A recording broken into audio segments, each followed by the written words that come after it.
அப்போ அவர் நமக்குள்ள வந்துட்டாருன்னா அதுக்கு பிறகு அவர் செயல்படுவார், நாம வேடிக்கை பார்க்க வேண்டியது மட்டும்தான். இதெல்லாம் எப்படி நடக்குதுன்னு ஒவ்வொரு மிராக்கள் நடக்கும்போது அதிசயப்பட்டு நம்ம ஆச்சரியப்பட வேண்டியது தானே தவிர, ஏன்னா எல்லாமே தன்னாலே நடக்குது. வாக்குல ராமநாமம் வர வச்சது ராமர் தான். அது பிறகு நமக்குள்ள உத்தம குணங்கள் பிரகாசிக்கிறது ராமரால தான். அதுக்கு பிறகு உனக்கு வரப்போற எதிர்பட்ட விளைவுகள்லாம் உன்னை பார்த்த உடனே பஞ்சா பறந்து போறதும் ராமரால தான் அப்படின்னு நீ ஆச்சரியப்படுவ. நமக்கு எதிரிகளாக வந்தவங்க இவங்களை பார்த்து நம்ம பயந்து இருந்தோம். இந்த ராமநாம சொல்றதுல இருந்து பார்த்தா இவர்கள் நம்மளை பார்த்து பயந்து ஓடுறாங்களே அப்படின்னு ஆச்சரியப்படுவேன். பெரிய பெரிய நோய்கள்லாம் ஒண்ணுமே இல்லை, காணாம போயிடுச்சு. அதெல்லாம் ராமநாமம் வர வரைக்கும் துன்பங்கள். ஆஞ்சநேயர் ராமரை சந்திக்கிற வரைக்கும் சுக்ரீவனுக்கு துன்பங்கள். ராமரோட கைகோத்து வச்சிட்டாரு, அவ்வளவுதான். இனிமேல் சுக்ரீவனுக்கு மங்களம் மட்டும்தான். எதிராளியினால பயந்து இருந்தான், எதிராளி ஒழிஞ்சிட்டான் வாலி. எல்லாமே தூளாகிட்டார் ராமர். இதுக்கு மாதிரி உன் வாழ்க்கையில மங்களம் மட்டுமே. தன் மனைவியோட சேர்ந்த ராஜ்யமும் கிடைச்சது, செல்வ சௌக்கியங்கள் சுபிட்சமா வாழ வச்சார் ராமர். அப்போ ராமன் நாம என்ன பண்ணாதுன்னா எல்லாத்தையும் பண்ணும். உயர்ந்த ஃபர்ஸ்ட் நமக்குள்ள மனசை மாத்தோம். ஏன்னா மனம் மாறினாதான் வாழ்க்கை மாறும். இப்பதான் ரொம்ப இந்த நாம சங்கீர்த்தனம் எல்லாமே ஒரு ஆர்ப்பாட்டமா இருக்குது, ஒரு கொண்டாட்டங்களா. நல்லதுதான், நான் எல்லாம் சொல்லல, கொண்டாட்டங்களா இருக்கு. நிறைய பேர் வச்சு பெரிய பெரிய ஸ்தாபனங்கள் இதுக்குன்னு ஒரு இப்ப ஹரே கிருஷ்ணா ஹரே ராமா எல்லாமே ஒரு ஸ்தாபனங்களாக ஒரு பெரிய பெரிய ஒரு கோயில்களாக வச்சு நடத்துறாங்க. நல்ல விஷயம்தான், நான் எல்லாம் சொல்ல வரல. ஆனா இதெல்லாம் அந்த காலத்துல கிடையாது. எங்கேயாவது தனிமையில போய் இல்லாட்டி நிறைய நாமாக்களை ஒரு துளசிக்கு முன்னாடி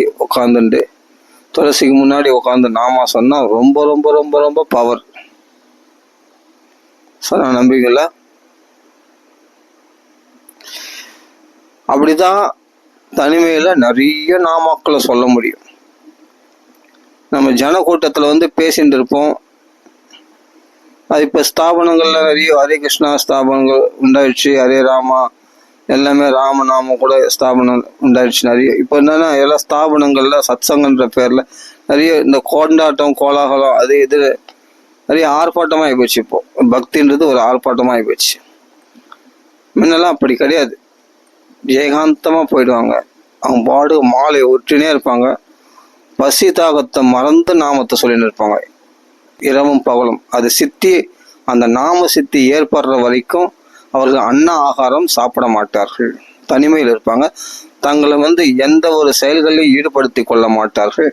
அப்படிதான் நிறைய மகாத்மாக்கள் நிறைய சித்த புருஷர்கள்லாம் அந்த காலத்துல இருந்தாங்க. அவங்களுக்கு என்ன நாமா சொல்றன்னு கூட சொல்லிக்க மாட்டாங்க வெளியே யாருக்கையும். கேட்டா நீங்க என்ன சொல்றீங்களே எனக்கு உபதேசம் பண்ணுங்கன்னு சொன்னா எனக்கு மேல இருந்து உத்தரவு வரலப்பா அப்படின்னு சொல்லுவாங்க. அப்படியே ஒரு சித்த புருஷரை நானே நேரில் திருவண்ணாமலையில பார்த்துருக்கேன். அவர் சொல்ற நாமத்தை நான் உபதேசமா கேட்டேன். அதுக்கு என்ன சொன்னேன், எனக்கு பகவானத்திலிருந்து உத்தரவு வந்தாதான்ப்பா நான் சொல்ல முடியும், உத்தரவு வராம நான் சொல்ல முடியாதுப்பா. அப்ப எப்படி அவங்க இது பண்றாங்க? ஆனா அவங்களுக்குள்ள எல்லா சித்திகளும் இருக்கும், ஆனா வெளியே காமிச்சிக்க மாட்டாங்க, தேவேன்னு இருப்பாங்க. அதுதான் நாம நிஷ்டை. அந்த நாம நிஷ்டையில இருந்தவர் தான் யோகிராம் சுரத்குமார்,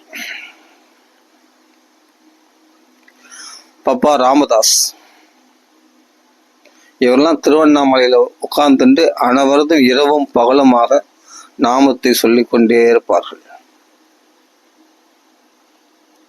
எப்போ சிரிச்ச முகம் யோகிராம் சுரத்குமார் சுவாமிக்கு, எப்போ சிரிச்ச முகத்தை நீ பார்க்கலாம். அது அவர் சிரிக்கல, உள்ள இருக்கிற ராமர் சிரிக்கிறார்.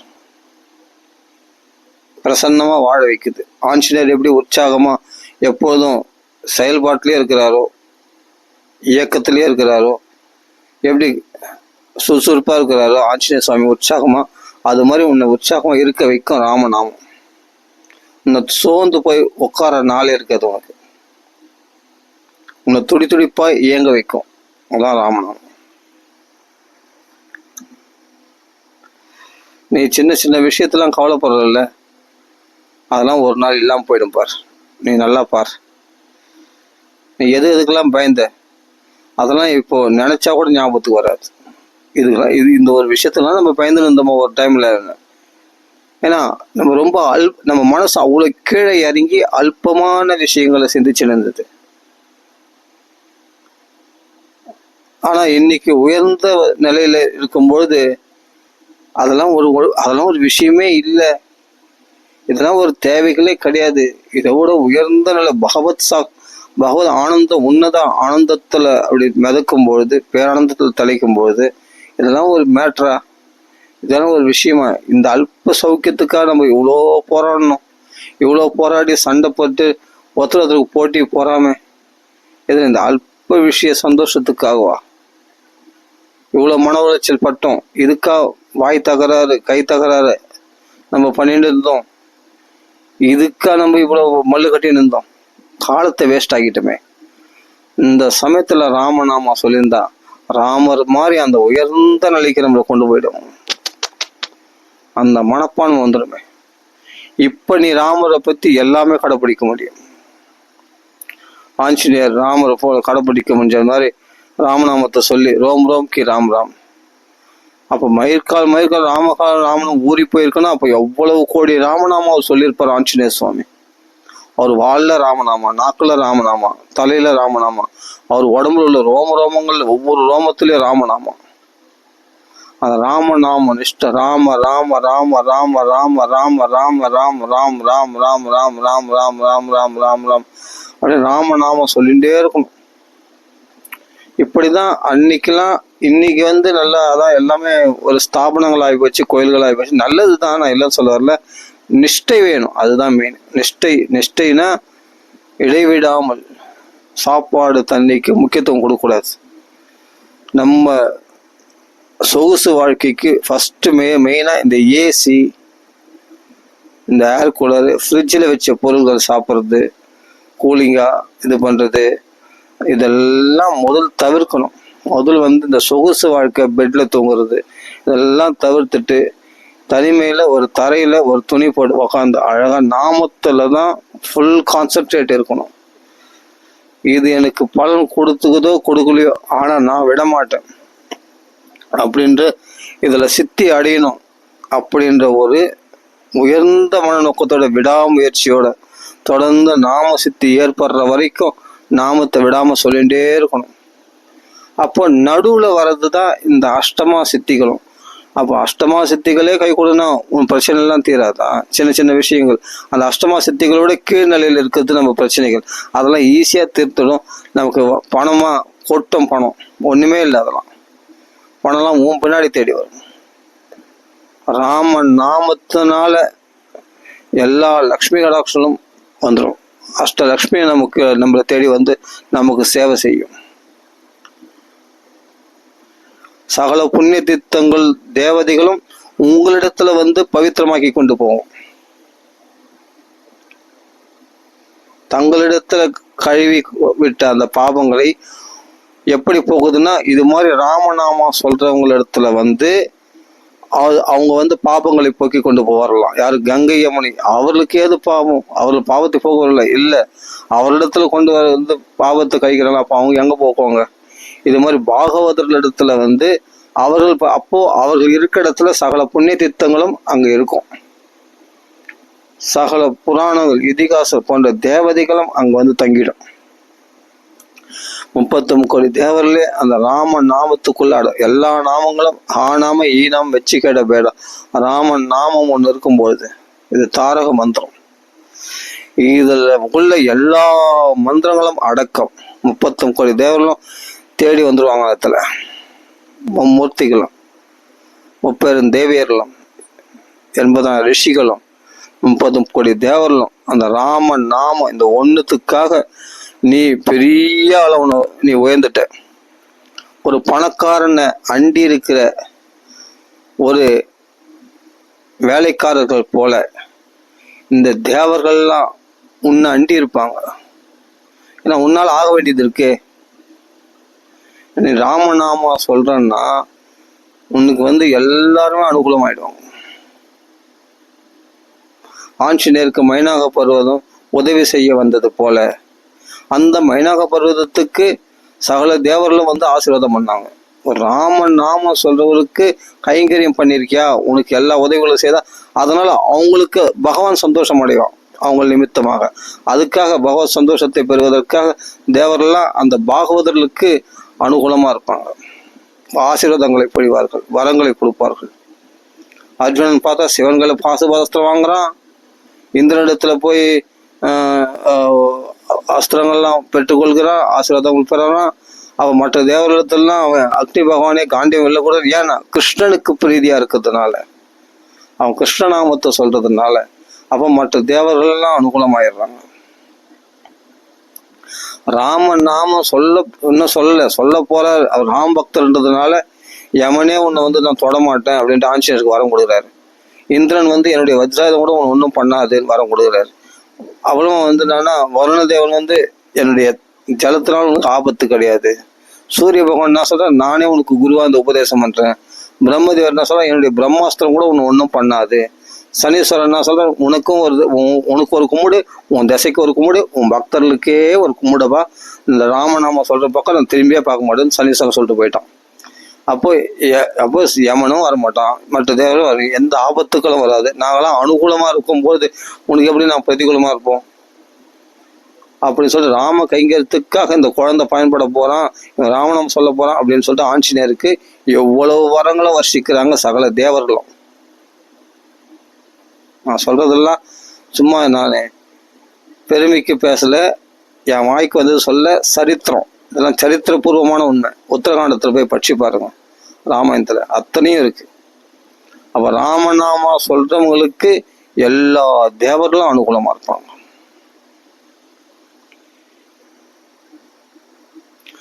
இதை விட ராமநாமத்துடைய பெருமை வேற என்ன சொல்ல முடியும், சொல்லும் பார்க்கலாம். ஆனா இப்ப நம்ம செய்ய வேண்டியது ஒண்ணுதான், சாதனை. இந்த ஆர்ப்பாட்டம் வேணாம், 10 பேர்கள் சொல்லிக்காதீங்க. ராமநாமனுடைய ராமநாம பெருமையை குறைக்கிற மாதிரி யாராவது பேசினாங்களா அந்த இடத்த விட்டு எழுந்து போயிடுங்க. அவரிடத்துல பேச்சு வச்சுக்காதீங்க. இதுதான் வசதி. இந்த ராமநாமத்தை தவிர மற்றதெல்லாம் வசத்தின்னு சொல்றாங்கன்னா அவங்களுடைய அந்த சங்கத்தை விட்டு விலகிடுங்க. அப்போதான் நீங்க ராமநாம நிஷ்டையில் இருக்க முடியும். இல்லைன்னா உங்களை புத்தி குழப்பத்தை உண்டாக்கி உங்களை நழுவ செய்துடுவாங்க உங்க நிஷ்டையிலிருந்து. ஜாக்கிரதை.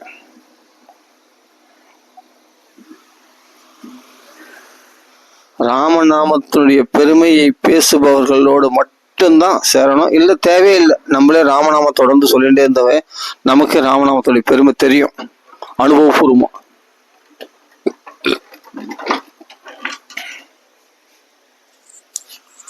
நமக்கே ராமநாமத்துடைய பெருமை அனுபவபூர்வமா நாமளே தெரிஞ்சுக்கும் போது அப்போ புரியும் உங்களுக்கு. அப்போ யாரும் உங்களுக்கு உபதேசம் பண்ண வேண்டிய அவசியமே இல்லை. ராமநாமத்துடைய பெருமையை யாரும் சொல்ல வேண்டிய நீங்க யாருன்னா புகழ்ந்து சொன்னாதான் உங்களுக்கு பக்தி உண்டாகணும்னு அவசியமே இல்லை. உங்களுக்கே தெரியும், நீங்களே 10 பேர் சொல்லுவீங்க. ஆனா ஒண்ணு, கேட்க விருப்பம் இல்லாதவங்களும் சொல்லக்கூடாது, வினயம் இல்லாதவங்களும் சொல்லக்கூடாது, பக்தி இல்லாதவங்களும் சொல்லக்கூடாது. நாம ரொம்ப ரகசியமானது.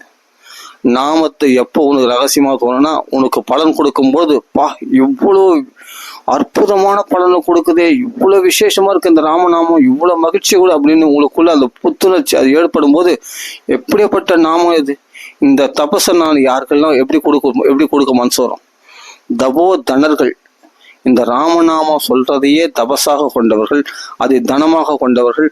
இப்போ நல்லா பணம் இருக்குதுன்னு சொன்னா, ஒரு புதையல் கட்சிக்கு நல்ல பணம் இருக்குதுன்னா அவன் எப்படி ரகசியம் மூடி மறைப்பான். இவ்வளோ சொத்து கட்சி சொன்னா அப்புறமா வேற யாருன்னா சொல்லிட்டோம்னா அப்புறம் கவர்மெண்ட் பிடிச்சிடாதா, இவ்வளோ பணம் உனக்கு எப்படி வந்ததுன்னு என்ன பண்ணுவான், யாருக்கும் சொல்லிக்க மாட்டான். அந்த புதையில மறைக்கத்தான் பார்ப்பான் அவன். இவ்வளோ செல்வம், பல பல பல பலன்னு வைரம், ரத்தனங்கள், அப்படியே தங்கம் வெள்ளி அப்படி இருக்குன்னு சொன்னா அது மேல அப்படியே என்ன பண்ணுவானா அதை மூடி மறைக்கத்தான் பார்ப்பான். அது மாதிரி இந்த ராமநாமம் இது அமோகமான எப்ப பலன் கொடுக்குன்னா எவ்வளவுக்கு எவ்வளவு ரகசியமாக மறைக்கிறீர்கள். இந்த ராமநாம நிஷ்டையில் இருந்து கொண்டு தனிமையில நாமா சொல்லிட்டு நம்ம நாமா சொல்றத மற்றவங்களுக்கு யாருக்கும் தெரியாம ரகசியம் எவ்வளவுக்கு எவ்வளவு மறைச்சி வைக்கிறீங்களோ அவ்வளவுக்கு எவ்வளவு பலன் பெருசா கிடைக்கும். எவ்வளவுக்கு எவ்வளவு நீங்க விளம்பரப்படுத்துறீங்களோ, நாமத்துக்கு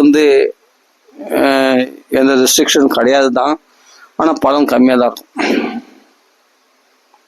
நீங்க அந்த நிஷ்டையில் இருக்கிறது இப்ப மற்றவங்க பரிகாசம் பண்ற மாதிரி பிறகு சொல்லிக்கூடாது, அவ்வளவுதான். இதுதான் தேவை, விளம்பரப்படுத்தி கூடாது. உங்களுக்கு பலன் கிடைக்குமா வேணாமா, நல்லது நடக்கணுமா வேணாமா உங்க வாழ்க்கையில, அப்ப நீ இந்த தாட் போட்டு தம்பட்டா வேணாம். ஆமா, இந்த தம்பட்டை அடிச்சுக்கிறது கூடவே கூடாது. நான் கும்பல நாம சொன்னா பலன் கிடைக்கும், அதனால நான் அங்க போறேன், இங்க போறேன், அந்த ஸ்தாபனத்துல போறேன். No no no no no. இதுதான் இன்னைக்கு நடக்கிற விஷயம், எல்லாம் ஆடம்பரம். அதனாலதான் நிறைய பேருக்கு சொல்றேன் பலன் கிடைக்கல, நான் எழுதுறேன் புஸ்தகத்துல நோட்ல பலன் கிடைக்கல. அது கிடையாது. பகவானை எங்க வைக்கணும், உன் அந்தரங்க இருதயத்துல வைக்கணும். அந்த ராமநாமத்தை எங்க வைக்கணும், நாம ஜபத்தை விட நாம ஸ்மரணம் முக்கியம். ஸ்மரணம்னா இருதயத்துல நினைச்சு அந்த நாமத்தை தவிர வேற பதிவிரதா தர்மம் மாதிரி இந்த ராமநாமத்தை தவிர வேற எதையும் நான் சொல்ல மாட்டேன், வேற எந்த தெய்வத்தையும் வணங்க மாட்டேன், நான் இந்த நிஷ்டையா இருக்கேன் அப்படின்னு நீ உன்னுடைய பகவான் உன்னை பார்த்து நிற்கானா இல்லையா? நீ எந்த அளவுக்கு நிஷ்டையா இருக்கிறியா, உண்மையா இருக்கிறியா ராமநாமத்துல, இல்ல இது கொஞ்சம் அது கொஞ்சம் 10 விஷயத்துல பாயறியா, 10 விஷயத்துல தாவறியா? பகவான் பார்க்க மாட்டானா? உன்னுடைய நிஷ்டைக்கு தகுந்த பலனை பகவான் கொடுப்பான். அப்ப அந்தரங்க சாதனைக்கு தான் பலன் பெருசு, பகிரங்க சாதனையை விட. பகிரங்க சாதனையை விடு, அது விடு, அந்தரங்க சாதனையை தொடர்.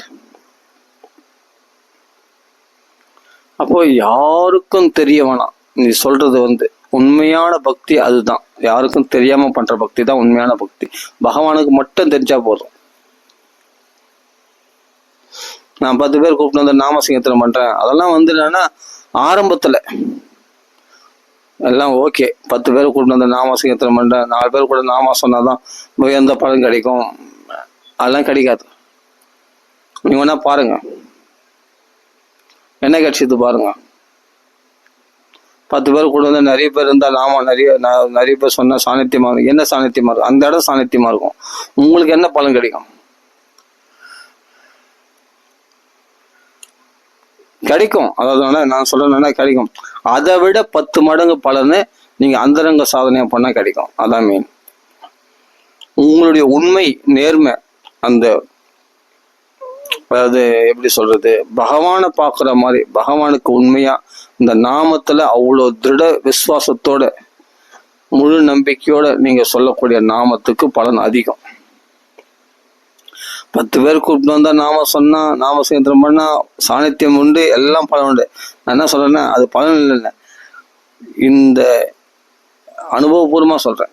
இந்த ஏகாந்தமா நான் நாம சொல்றதுக்கு நல்ல நிஷ்டையா இருக்கும்போது கிடைக்கிற பலனுக்கு ஈடாகாது. அவ்வளவுதான் சொல்ல முடியும். அது மாதிரி என்ன, கும்பல நாம சொல்லக்கூடாதா, சத்சங்கத்தில் நாம சொல்ல, சத்சங்கம் இருந்தால் தானே பக்தி வரும் அப்படின்னா அப்புறமா அது கேள்விலாம் கேட்கக்கூடாது. அப்புறமா இது குதர்க்கமா போயிடும், தப்பாயிடும். அப்படி அர்த்தம் இல்லை, அதில் கிடைக்கும். ஆனால் அதை விட 10 மடங்கு நீங்கள் அந்தரங்க சாதனை பண்ணால் கிடைக்கும். இதை புரிஞ்சிங்கன்னா போதும், அவ்வளோதான். அப்புறமா எப்படி அப்படின்லாம் குழப்பத்துக்கு வேலையே கிடையாது.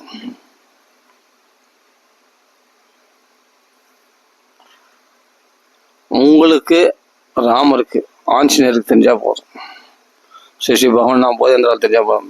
போதேந்திரா என்ன பண்ணாரு, அவர் நல்ல நாமத்தை சித்தி பண்ணி வச்சுட்டாரு. அதற்கு பிறகுதான் இந்த நாமத்தை வெளியே விட்டார். நல்லா புரிஞ்சுக்கணும், நாமத்தை முதல் நம்ம சித்தி பண்ணி வச்சுக்கணும். சித்தி பண்ணி வச்சுதான் தெரியுமா, இப்போ நம்ம பேச்சுக்கு மரியாதை இருக்கும் நம்ம சொன்னா அப்படின்ற நிலைக்கு வந்துட்டாங்கன்னா அவர் நாமத்தை ஊரா பிரச்சாரம் பண்ணுவாங்க. 1,08,000 நாம சொல்லுவார். நம்ம சொல்லுவோமா? 1,08,000 நாமா பகவான் நாம் போதேந்திர சொல்லுவார். ராம நாமத்தை நம்ம அப்படிலாம் சொல்ல மாட்டார். ராம ராம ராம ராம நல்லாவே சொல்லுவார். அது எவ்வளோ நேரம் ஆகும் யோசிச்சு பாருங்க. நம்மளாம் போர் அடிக்குன்னு சொல்லுவோம். உடனே டைம் பாஸ் டிவி பார்க்கலாமா, ஃபோனை நோண்டலாமா, இல்லை மற்றவங்கள வாந்தகம் பேசலாமா, ஏதாவது இல்லாட்டி அங்கே போகலாமா இங்கே போகலாமா மனசு பறக்கும். இதெல்லாம் தபஸ் வாழ்க்கை. ஒரு தப்போ தனர்கள்னு சொன்னாங்க இல்லையா? இப்போ அந்த தனம் கட்சிச்சு ஒரு புதையல் கட்சிச்சுன்னா அது எப்படி மறைக்க பார்ப்போனோ, அதை செலவு பண்ண விரும்ப மாட்டானோ, அது மாதிரி இந்த நாமத்தை கோபத்தினாலேயோ பிறரை புறம் சொல்றதுனாலையோ உலக விஷயமான ஆசைகளாலேயோ தன் தபசை குறைச்சிக்க மாட்டான் ஒரு மனுஷன். இந்த நாமத்தினால கிடைக்கக்கூடிய தபசை அதை சேமிக்க பார்ப்பானே தவிர அந்த தபசை குறைச்சிக்க மாட்டான். எப்போ குறையும் அப்படின்னா, பிறகு நம்ம கோபத்தை தூண்டுனா, நம்ம கோபப்பட்டோம்னா குறையும். அதே சமயத்தில் உலக விஷயமான அல்ப ஆசைகளை படும்போது, பெண் ஆசையோ மண் ஆசை படும்போது குறையும். மெயினாக காமக்ரோதங்களால் தான் குறையும். காமக்ரோத லோகம், அது 3 நரக வாயில் பகவத்கீதையில பகவான் சொல்லியிருக்கார். தம்பட்டம் அடிச்சுக்கிறதுனால குறையும் நாமத்தை.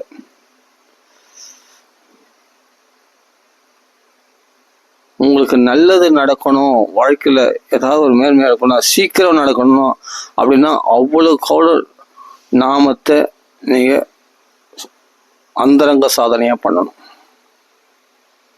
ஜபமாலையெல்லாம் பண்ணுங்க, இல்லை கீர்த்தனெல்லாம் பண்ணுங்க. ஆனா யாருக்கும், ஏன்னா நான் 2 பேரை நான் சேர்த்துக்கிறேன் அப்படின்னு சொன்னா நாளைக்கு அவர்கள் வளர்றன்னா உன் நாமத்துக்கு தடைப்படும். 4 பேரோட சேர்ந்தா இன்ட்ரெஸ்ட் ஆகுது, அது கொண்டாட்டமா போயிடும். எப்படி சொல்றதுன்னா, இப்ப தனிமையில யாருடைய உதவி இல்லாம நான் நாம சொல்ல முடியும். அப்படி உங்களை தயார் பண்ணிக்கணும். யாருடைய உதவி இருந்தா தான் நான் நாம சொல்லுவேன் அப்படின்ற நிலைக்கு வந்துடக்கூடாது. அதுக்காக தான் கூட்டத்தை சேர்க்கக்கூடாது.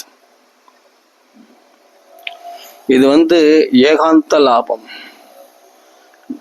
நிறைய ஆவர்த்தி பண்ணலாம் ஏகாந்தத்துல. ஒருத்தர் கூட இருந்தா கூட நம்ம என்ன பண்ணுவோம்னா, அவங்களுக்கு ஏற்ற மாதிரி, என்னப்பா கிளம்புறியா, சரி சரி நானும் கிளம்புறேன்பா, எப்படி 10 மாலை சொல்லிட்டேன், எனக்கு போதும், எனக்கு கொஞ்சம் வேலை இருக்கு, சரி அப்போ நானும் நாளைக்கு பண்ணிடலாம், விடு நாளைக்கு பண்ணிக்கலாம், நாளைக்கு நாமா சொல்லிக்கலாம். 1 மணி நேரம் நாமா சொன்னேன், போதும்பா எனக்கு 1/2 மணி நேரம் டைம் இல்லை, சரி ஓகே நானும் விட்டுறேன். அந்த அந்த அந்த அவர்களோட ஒத்து போயிடுவீங்க. எப்படி ஒத்து போயிடுவீங்கன்னா, நாமத்தை வர்றதுல ஒத்து போயிடுவீங்க. உங்களுக்கு இருக்கிற அந்த நாம நிஷ்டை, அந்த நாம ஆர்வம் மற்றவங்களுக்கும் இருக்குன்னு எதிர்பார்க்குறது முட்டாள்தனம். உங்களுக்கு இருக்கிற இந்த நாம நிஷ்டை, இந்த நாமத்தெல்லாம் சாதிக்கணும், இந்த நாமத்தெல்லாம் நம்மளுக்கு பெரிய பலன், நம்ம உயர்ந்த நிலை கொண்டு வரோம். இது உயர்ந்த மனப்பான்மையை கொடுக்கும், உயர்ந்த நிலைக்கு நம்ம அதாவது உயர்ந்த பலன்கள் நம்மளுக்கு கிடைக்கும் அப்படின்ற நம்பிக்கை, விசுவாசம் உங்களுக்கு இருக்கிற மாதிரி நீங்க கூட்டம் சேர்க்குறீங்களே, அவங்களுக்கு இருக்குன்னு எதிர்பார்க்கறது முட்டாள்தனம். அப்படி இருக்கவே இருக்காது. நீங்க சொல்லி அழிச்சுன்னு வரலாம், இந்த நாம சொன்னா நல்லது அப்படி இப்படின்னு சொல்லி. ஆனா நீங்க அதை அனுஷ்டானம் பண்ணி காமிங்க, அதை செயல்படுத்தி காமிங்க. அதுதான் மற்றவங்களை உங்க பக்கம் இழுக்கும், உங்க கூட சேர்ந்து நாம சொல்றதுக்கு இழுக்குமே தவிர, நீங்க வெறும் வாயால சொல்றதுனால மட்டும் பிறகு நாம பக்தி, நாம ரசம், நாம சுவை உண்டாகாது. நீங்க அனுஷ்டானத்துல கொண்டு வந்துட்டீங்கன்னு சொன்னா, நீங்க யார் இருந்தாலும் இல்லைனாலும் என் நாம நிஷ்டை குறையாது, நான் தொடர்ந்து சொல்லிகிட்டே இருப்பேன். அந்த நிலைக்கு வரணும். அதுக்காக தான் இந்த கூட்டங்கள் ஃபர்ஸ்ட் ஆரம்ப நிலையில, இந்த கூட்டங்கள் ஸ்தாபனங்கள் எல்லாமே கும்பல்ல போய் நாம சொல்றது.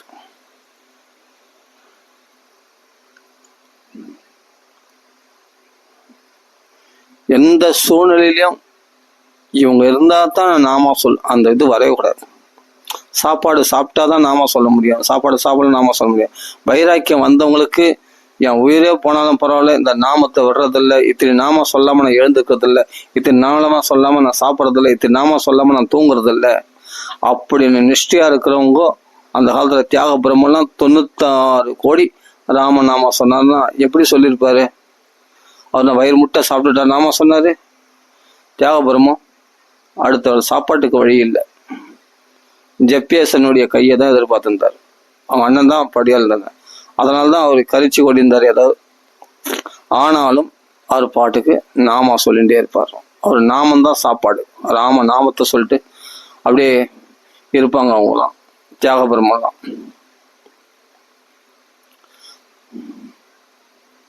தியாகராஜ சுவாமிகள்லாம். அப்போ நாம புரந்தரதாசர் நவகோடி நாராயண், தசகோடி நாராயண் ஆக இருந்தாரு.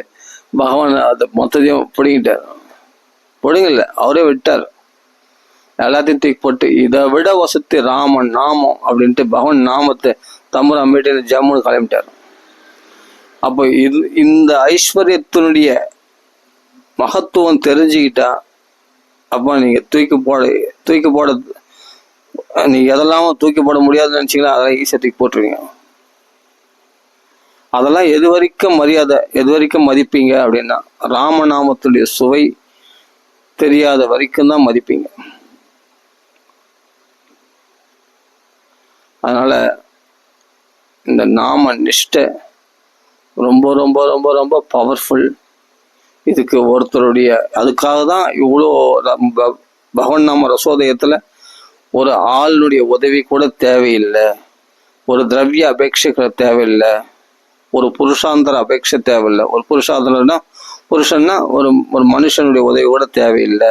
ஒரு திரவியங்கள் கூட புஷ்பம் இருக்கணும் பகவானுக்கு அர்ச்சனை பண்ணுறதுக்கு. நாம ராம ராம ராம ஸ்ரீ ராமாய நமக, ஓம் ராமாய நமக, ராமாய நமக அப்படின்னு சொல்றதுக்கு கூட ஒரு புஷ்பங்கள் கூட தேவையில்லை. ஒரு பழங்களை நைவேத்தியம் பண்ணணும், சோடசோபச்சாரம் பண்ணணும், அப்படி இப்படி எல்லாம் அது ஆர்ப்பாட்டங்கள்லாம் கிடையாது. எதுக்காக இதெல்லாம் ஏன் தவிர்த்தாங்க? இந்த நாம ஒண்ணு போதும், இதுவே பகவானை திருப்திப்படுத்துடும். அப்ப அதில் கவனம் செலுத்திடுவேன், நாம நிஷ்டையிலிருந்து பின் வாங்கிடுவேன். பூ பறிச்சப்பா, பூ வாங்கினேப்பா, சரி, அது நல்லா தண்ணி தெளிச்சா, அது சுத்தமான பூவா, அதில் பார்த்தா வாசம் நிறைஞ்ச பூவா, வாசமெல்லாம் காவட்ட பூ இருக்கக்கூடாது, நல்ல பூவா இருக்கணும், கரெக்டா, சரி ஓகே. அது மாதிரி நல்லா தேன் உள்ள பூவா இருக்கணும், சரி கரெக்டாக வச்சுருந்தேன், ஓகே. அதெல்லாம் காஞ்சி போன மாதிரி இருக்கு, நல்ல பூவா பகவானை போகணும். இதில் இந்த சிங்கநாத வேலைலாம் இருக்குது, அதில் நிறைய இருக்குது. அதெல்லாம் பார்த்து இது பண்ணோம், அது காம்பு கிள்ளி போகணும், கரெக்டாக இது பண்ணிவிட்டு அதை பூக்கள்லாம் அலங்காரம் பண்ணி அதை கட்டி பகவானை மாலை தொடரணும், அர்ச்சனை பண்ணணும், அர்ச்சனை தனியாக உதிரி பூவாக வச்சுக்கணும் அப்படின்னு அதெல்லாம் நிறைய வேலை. இப்போ இதில் கான்சென்ட்ரேட் பண்ணுவியா நீ ராமநாமம் சொல்றது? இந்த டைமில் இந்த வேலைகளை செய்ய சமயத்தில் நான் ராமநாமம் சொன்னால் 100 ராமநாமம் எக்ஸ்ட்ரா சொல்லியிருப்பேன் நான். அப்போ நாம அந்த காலத்திலலாம் இதெல்லாம் ரிஷிகள்லாம் வச்சுக்கல, தங்களை எளிமையாக வருத்தி கொண்டு தபஸ் வாழ்க்கையாக வாழ்ந்து கொண்டு இரவும் பகலும் நாமத்தை சொல்லி அந்த நாமத்தை சித்தி செய்து வைத்துக் கொள்ளுவார்கள். அவர்கள் தொட்டாங்கன்னா ஒரு ஜுரம் சரியா போயிடும், எப்படியாப்பட்ட கேன்சரும் அப்படி தொட்டாங்கன்னா சரியா போயிடும், நினைச்சாவே சரியா போயிடும், அவங்க பார்த்தாவே சரியா போயிடும். எதனால? நாம பலத்தினால. அவங்க சும்மா ஒரு ஊதுனாவே அவனுக்குள்ள இருக்கிற பேயெல்லாம் ஓடிவிடும். ஆமா, இந்த ராமநாம சொல்றவங்களுக்கு அந்த சித்திகள், அஷ்டமா சித்திகள்லாம் கை கூட, அதெல்லாம் ஒன்றும் இல்லை. ஆஞ்சநேயர் கை உடம்பு செருக்கலையா, பெருக்கலையா, கடலை தாண்டலையா, மேலே ஆகாசத்துல பறக்கலையா, இதெல்லாம் தன்னாலே இந்த சித்திகள்லாம் ஒன்றுமே கிடையாது. இதெல்லாம் ராமநாமத்தில் வந்துடும், அது பெரிய விஷயம் இல்லை. நம்ம அதான் இதெல்லாம் நம்ப மாட்டாங்க சில பேர். நம்பிக்கை இல்லாதனால நம்மளுக்கு பலன் கிடைக்க மாட்டேங்குது, இந்த சித்திகள்லாம் கிடைக்க மாட்டேங்குது. நம்ம ஏன் இந்த சித்திகள் கிடைக்கலன்னா, உண்மையிலே இதெல்லாம் ராமநாமம் சொன்னா அப்படியே ஆகாசத்துல பறப்பாங்களா ஆஞ்சநேயர், இதெல்லாம் ஒரு கதையா சொல்லியிருக்காங்க, அப்படி கிடையாது. சத்தியம், நடந்த விஷயம், இதிகாசம், ராமாயணம் மகாபாரதம் இதிகாசம், நடந்த விஷயங்கள் எல்லாமே. அந்த தன்மை நமக்குள்ள வரும். இந்த சக்திகள் நாம் தர முடியும், மலையை தூக்க முடியும். அந்த சக்தி ராமநாமம் கொடுக்கும்.